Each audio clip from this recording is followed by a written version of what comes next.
मोदी 3.0 का पहला आम बजट आ चुका है और अगर वित्त मंत्री निर्मला सीतारमण के शब्दों में कहें तो इस बजट में नौकरी यानी रोजगार से जुड़ी हर एक बात शामिल है।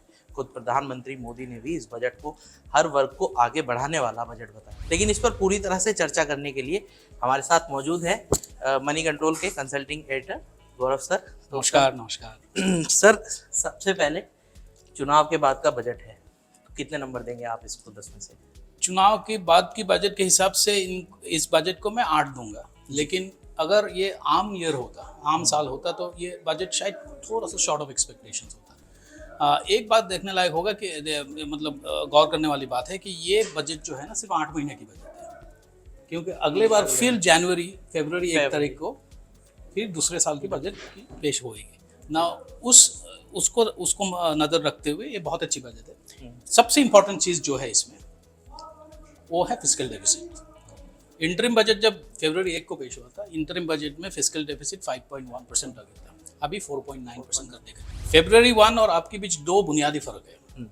एक है पॉलिटिकल लैंडस्केप का फर्क। बिल्कुल, हमें हमें मालूम है जून 4 के बाद क्या हुआ है और कैसे पॉलिटिकल लैंडस्केप चेंज हुआ है। बट फिस्कल साइड में, फिस्कल फ्रंट में एक बहुत ही इंपॉर्टेंट फर्क है, चेंज आया है फरवरी 1 और आपके बीच, वो है आरबीआई डिविडेंड।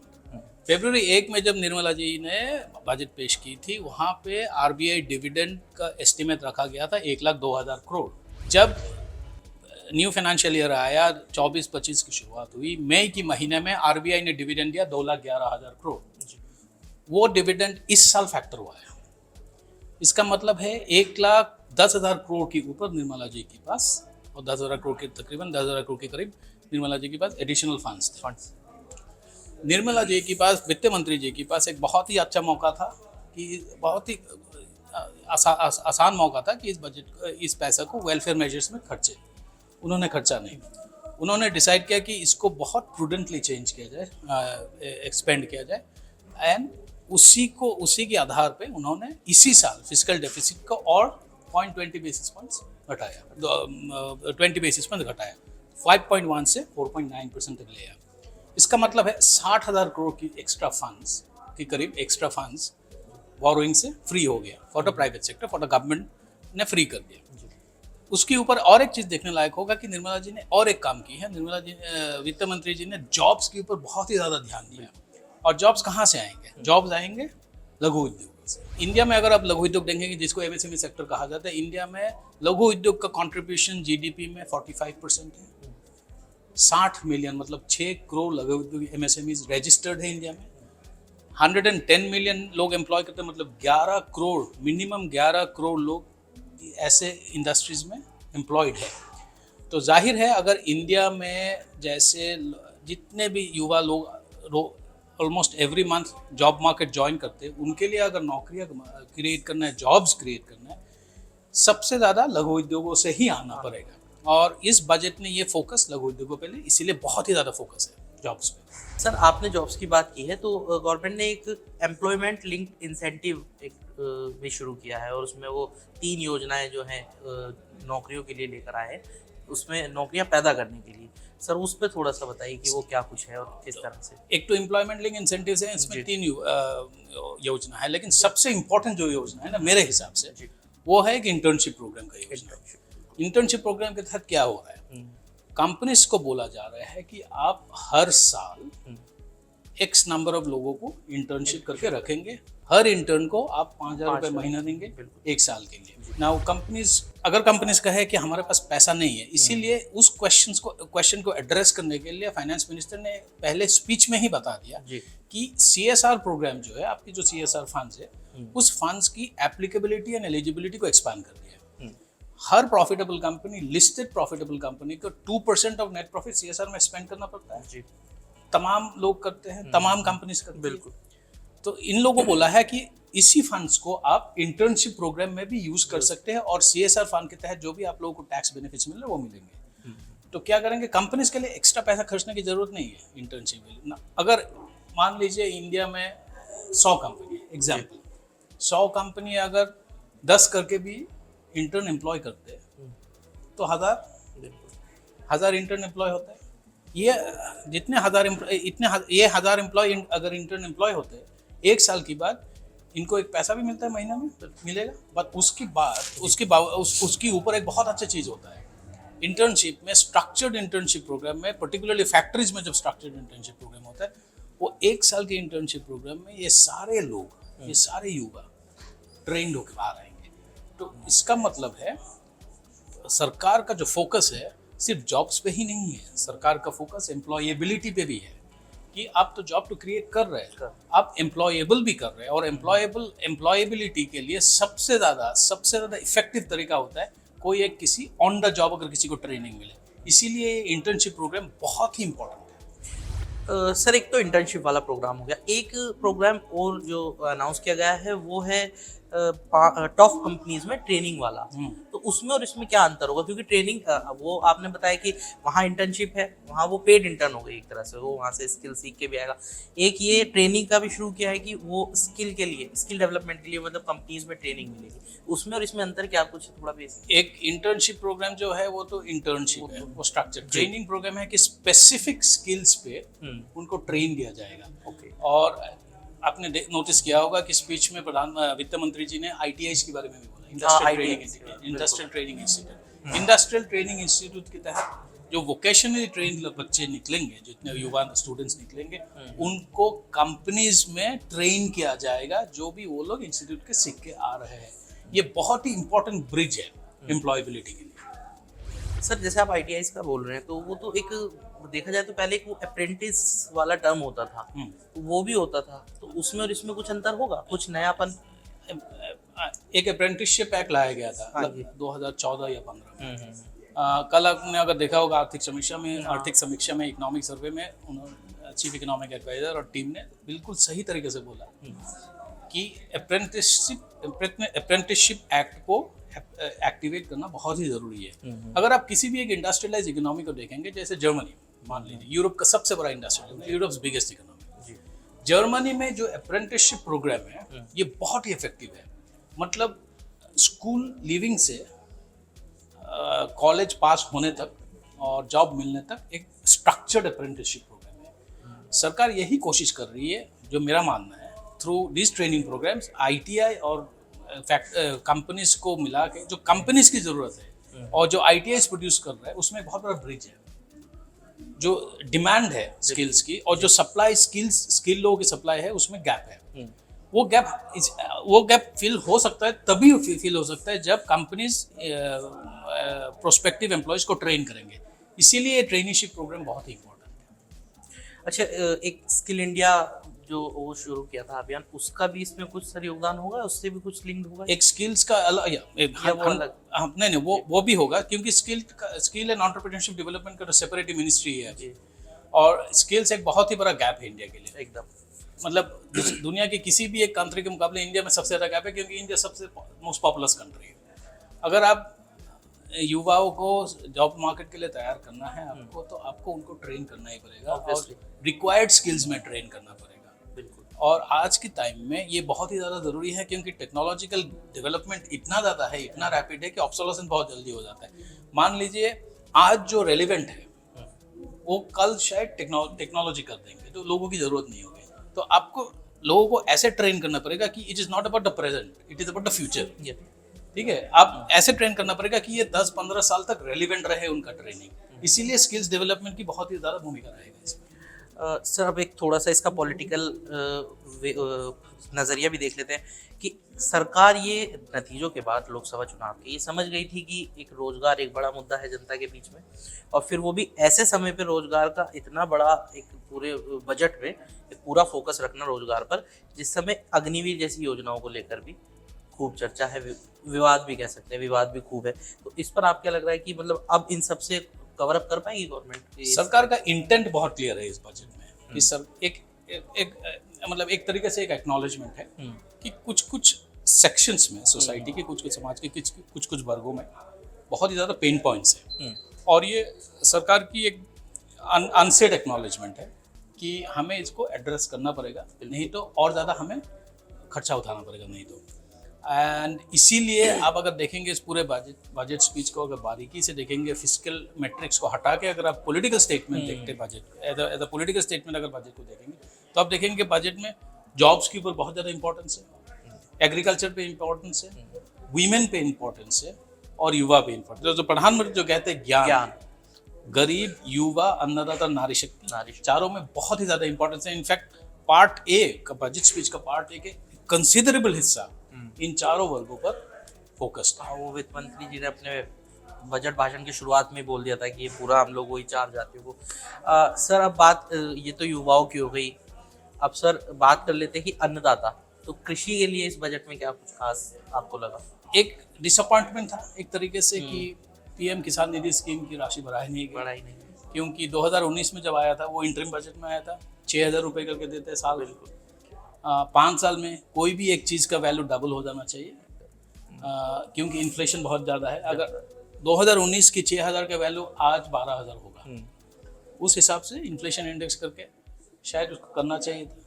मेरे ख्याल से एक फाइनेंस मिनिस्टर के लिए बहुत ही कॉम्प्लिकेटेड डिलेमा है। अगर ये एक वन ऑफ कभी नहीं हो सकता। अगर मान लीजिए आप आज कर देते 6,000 रुपये से 12,000, आप इसको नीचे कभी नहीं ला सकते। अगले साल आपको 12,000 ही देना पड़ेगा, अगले 3 साल तक 4 साल तक 12,000 देना पड़ेगा और 5 साल बाद फिर शायद डबल करना पड़ेगा, मांग उठ जाएगी। हाँ, तो सक्सेसिव फाइनेंस मिनिस्टर्स के लिए और आने वाले सरकारों के लिए बहुत बड़ा एक complicated, almost like statutory expense बन जाता है। इसका जिम्मेदारी कौन उठाएंगे, इसका रिस्पॉन्सिबिलिटी कौन लेंगे? ये एक इसीलिए अब अगर फाइनेंस मिनिस्टर की नज़रिया से देखें, ये बहुत ही डिफिकल्ट डिलेमा है। और मुझे जो लग रहा है आने वाले महीनों में, शायद अगले बजट में, क्योंकि ये तो 6 महीने के 7 महीने के बजट है, जो मेन एक्शन पॉइंट्स होगा सरकार की अन्नदाता को लेके या सोशल इश्यूज को लेके या इवन फिजिकल इश्यूज और टैक्स इश्यूज को लेके, ये आएगा 2025 की फरवरी 1 में जो बजट पेश होगी, वो शायद बहुत ही ज़्यादा ब्लॉकबस्टर बजट हो सकता है।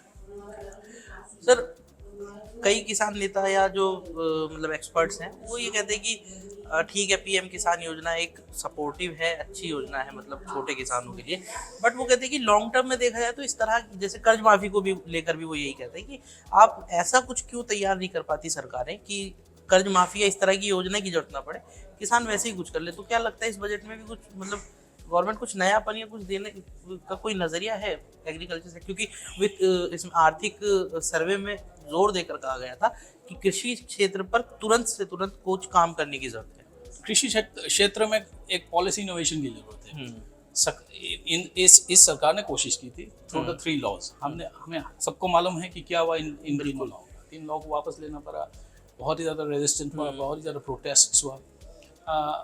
मैं इस 3 लॉज की मेरिट पे नहीं जाना चाह रहा हूँ, लेकिन अगर आप ब्रॉडली देखें और स्ट्रक्चरली देखें, इंडियन कृषि क्षेत्र की सबसे बड़ा जो प्रॉब्लम है और सबसे अहम प्रॉब्लम है वो है मार्केट्स। मार्केट्स मतलब एक्सेस टू मार्केट्स, और किसानों को मार्केट्स की एक्सेस देना है। वहाँ तक कैसे पहुँचे? लॉ के नज़रिए से, लॉ के थ्रू पहुँचे या इंटरमीडिएट के थ्रू पहुँचे या कैसे? करंटली जो एग्जिस्टिंग सिस्टम है ना, उसमें ढेर सारे इंटरमीडिएट्स है, बहुत ही डिस्टॉर्टेड सिस्टम है। उसको ब्रेक करने के लिए कुछ करना पड़ेगा। आर्थिक समीक्षा ने भी कल यही पूछा कि इसको आप इन्होंने एक यूज़ किया था, पैनोप्लाई ऑफ पॉलिसीज करके यूज़ किया था, वर्किंग एट क्रॉस पर्पसेस। मतलब स्टेट गवर्नमेंट भी लॉ रूल्स पॉलिसीज लाते हैं, सेंटर भी पॉलिसीज लाते हैं। और एग्रीकल्चर ऐसा एक चीज़ है कि फार्मिंग ऐसा एक इकोनॉमिक एक्टिविटी है कि इंडिया में स्ट्रक्चरल कुछ चीज़ है। एक एवरेज में एक किसान के पास 2 एकड़ ज़मीन होगा, उस 2 एकड़ ज़मीन से आप स्केल नहीं कर सकते।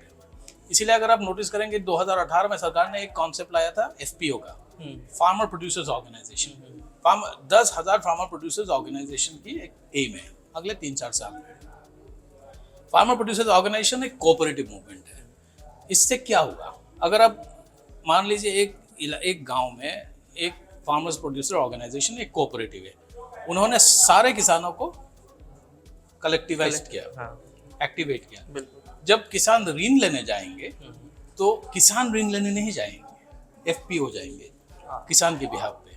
जब किसान बाजार में जाएंगे सामान बेचने के लिए, किसान अकेले इंडिविजुअली नहीं जाएंगे, FPO जाएंगे। जब यूनियन बना दिया, हाँ, एक कलेक्टिविस्ट। उससे क्या होता है कि अगर आप पहले एक किसान के पास 2 एकड़ जमीन है, उनका तो कोई बार्गेनिंग पावर नहीं है, लेकिन एक FPO के पास शायद 1000 एकड़ जमीन होगा, वो 1000 एकड़ जमीन को रिप्रेजेंट करके जाते हैं, वो एक बड़ा किसान दिखे। हाँ, तो एक बड़ा किसान होता है, उनको स्केल आता है, उनको एक बार्गेनिंग पावर आता है, उनको प्राइसिंग पावर आता है। इसी टाइप का कुछ करना पड़ेगा। एक innovative policy making and implementation की सख्त जरूरत है इस वक्त। सर बात करते हैं महंगाई को लेकर।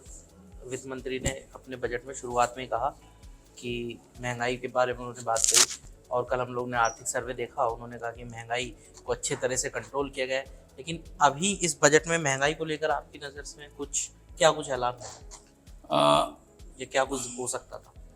ये बजट में महंगाई को लेके अब अगर इंडिया की इन्फ्लेशन को देखेंगे ना इस वक्त थोड़ा स्टिकी है, 5% के आसपास है, कभी 6% के ऊपर भी पहुंच जाता है। कोर इन्फ्लेशन जो है, जिसको इकोनॉमिस्ट्स कोर इन्फ्लेशन कहते हैं, वो है non food non fuel inflation. अगर 15-20 साल पहले देखेंगे, इंडिया पॉलिसी मेकिंग का सबसे बड़ा चैलेंज था कि कोर इन्फ्लेशन नीचे क्यों नहीं आ रहे। Non food non fuel inflation, जैसे मैन्युफैक्चरिंग को, जैसे कपड़ों का इन्फ्लेशन। अभी क्या हुआ है, कोर इन्फ्लेशन बहुत कंफर्टेबल है, स्टेबल है, कंट्रोल में है। फूड इन्फ्लेशन कंट्रोल में नहीं है।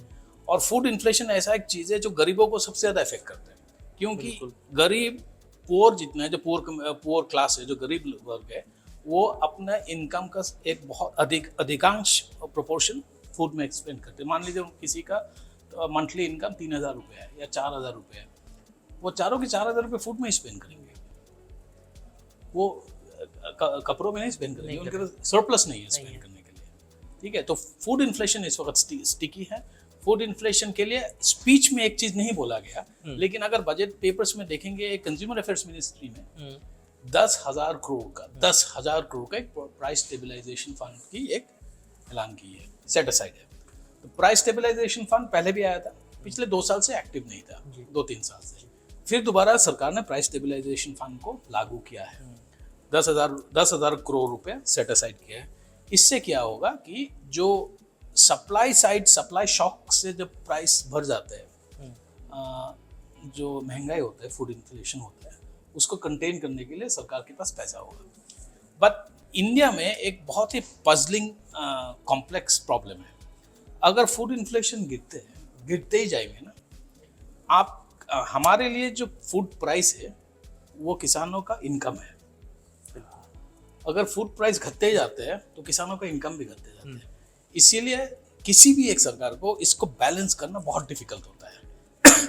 सरकार किसकी तरफ है? सरकार सबके लिए काम करना पड़ेगा, महंगाई को भी घटाना पड़ेगा और किसानों का इनकम भी बढ़ाना पड़ेगा और बरकरार रखना पड़ेगा।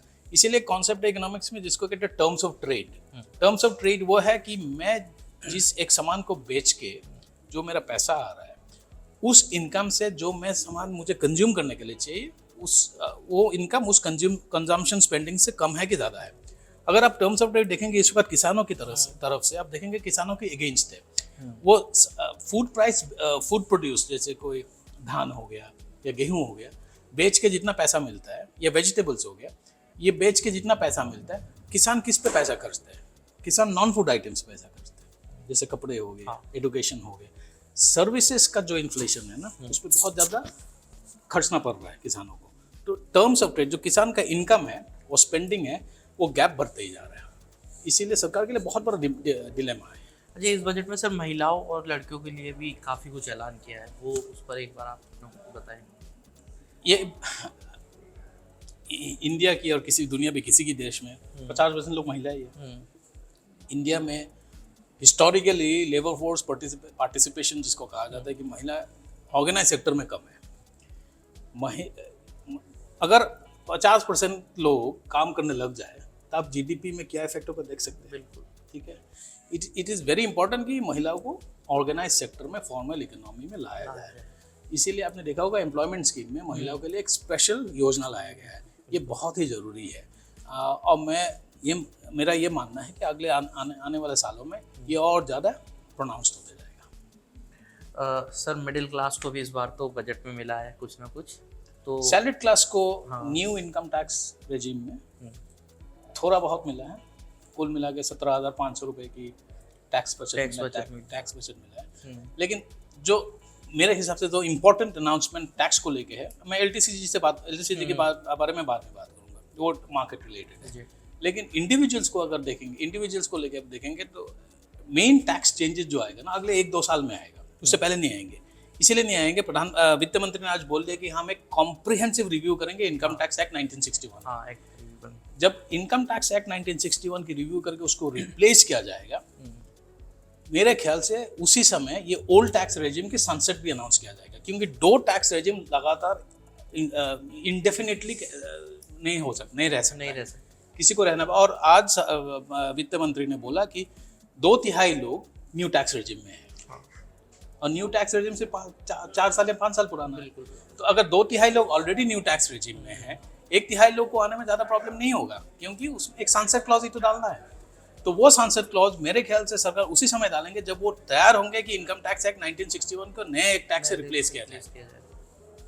हाँ, और अभी प्रेस कॉन्फ्रेंस जो हुई थी उसमें रेवेन्यू सेक्रेटरी ने बताया कि पिछले वित्त वर्ष में 70% ITR जो थे वो न्यू टैक्स रेजिम के तहत ही भरे गए थे। सर अब आते थोड़ा पॉलिटिकली उस पर कि सरकार ने इस बार जनता को दिया, साथ ही साथ जो गठबंधन के अपने साथी हैं आंध्र प्रदेश चंद्रबाबू नायडू और बिहार में नीतीश कुमार, इन लोगों की डिमांड्स को भी लेकर चले, तो उस पर सर क्या कहेंगे कि अगर बैलेंस करके चल पाएगा, क्योंकि गठबंधन की सरकार सरकार है, जाहिर है देना पड़ेंगे और दिया है बिल्कुल। आप अगर दोनों को कंपेयर करेंगे बजट स्पीच के थ्रू तो शायद बिहार को ज्यादा मिला, लेकिन अगर आप फिगर्स को देखेंगे, आंकड़ों को देखेंगे, या बिहार के आंकड़ों के डिटेल्स है, ये बिहार के बारे में सिर्फ अनाउंसमेंट्स है, प्रोजेक्ट्स के। बिल्कुल 15,000 करोड़ मिनिमम आंध्र प्रदेश को मिला है, मल्टीलैटरल एजेंसीज के थ्रू आएगा, किसी के थ्रू आएगा, तो वो एक मैटर ऑफ डिटेल है।